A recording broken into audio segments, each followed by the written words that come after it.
Apocalipse nos Trópicos. Pois bem, importante, filme importante, porém atrasado. Ontem eu fiquei assistindo e fiquei pensando em que redoma de vidro a Petra Costa ficou nesses últimos 40 anos no Brasil. Tudo bem, ela tem 40 e poucos anos, não sei, né? É jovem. Mas onde ela ficou esse tempo todo? Que ela traz um filme falando obviedades, um documentário falando sobre obviedades de um tema já tão saturado e estudado.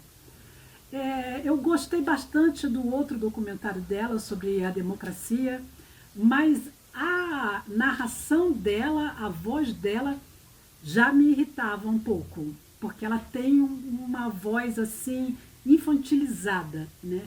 E isso me incomodava, dada a gravidade, né, do problema que ela tratava. E nesse, a mesma coisa, né, o Apocalipse nos Trópicos.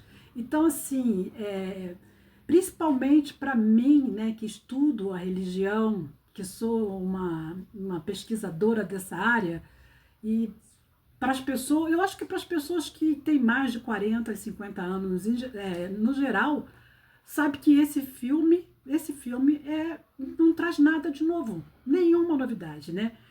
Ele é, sem dúvida, uma obra de relevância social, não vamos desmerecer isso.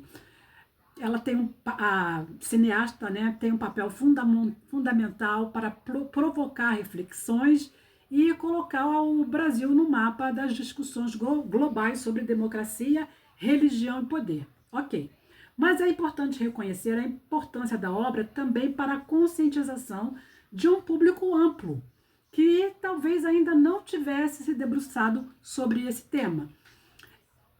O que não acontece se você mora nas periferias, o que não é o caso da Petra, eu reconheço, e não vejo isso como desmérito dela ser uma pessoa financeiramente e socialmente privilegiada. Mas quem é da periferia já percebeu essa presença das agremiações e das religiões pentecostais e neopentecostais, tanto nos seus locais de residência, quanto na política, há muito tempo. Isso é um assunto muito batido, Petra. Me desculpa. A questão aqui é a temática que a Petra aborda.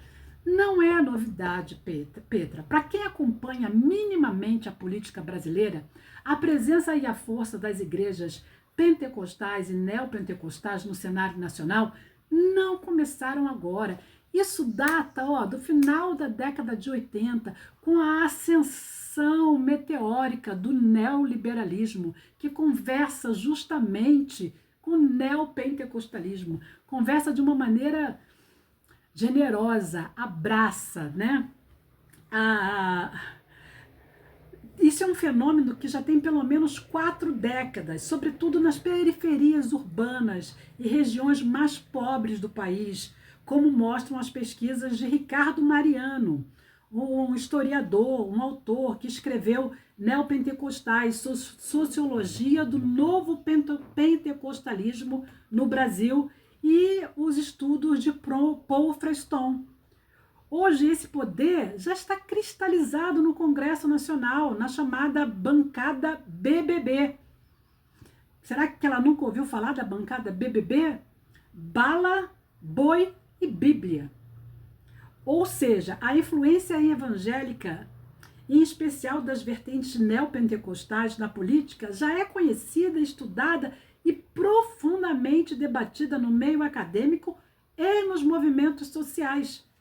A crítica, portanto, não é contra o filme que eu estou fazendo aqui, tá? Não é uma crítica contra o filme. Mas o fato de que ele chega atrasado, não traz nada de novo.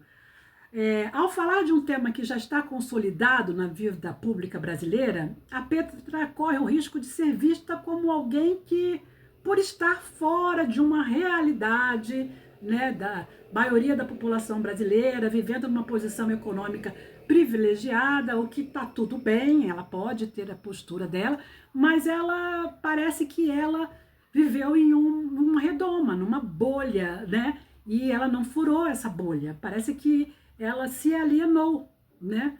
Não percebeu em tempo real a magnitude dessa transformação que ela decidiu colocar no filme. Ela não percebeu em tempo real por estar protegida, estudando em Nova York. Tudo bem, Petra, legal, nada contra, também adoro Nova York, mas a realidade aqui estava rodando, e isso que você está trazendo para a gente não é novidade, tá? A proliferação das igrejas não se limita à religião, elas reorganizam a vida cotidiana, oferecem redes de apoio, ditam comportamentos e, em muitos casos, se cruzam com práticas de poder e até mesmo, algumas vezes, com a criminalidade. Do ponto de vista global, o filme tem mérito. Ele conecta esse fenômeno à lógica do neoliberalismo, que também não é novidade, como eu já falei no início do filme, né? Que caminha de mãos dadas com a mentalidade religiosa, conservadora, produzindo uma espécie de cosmovisão capaz de redesenhar políticas no Brasil e no mundo.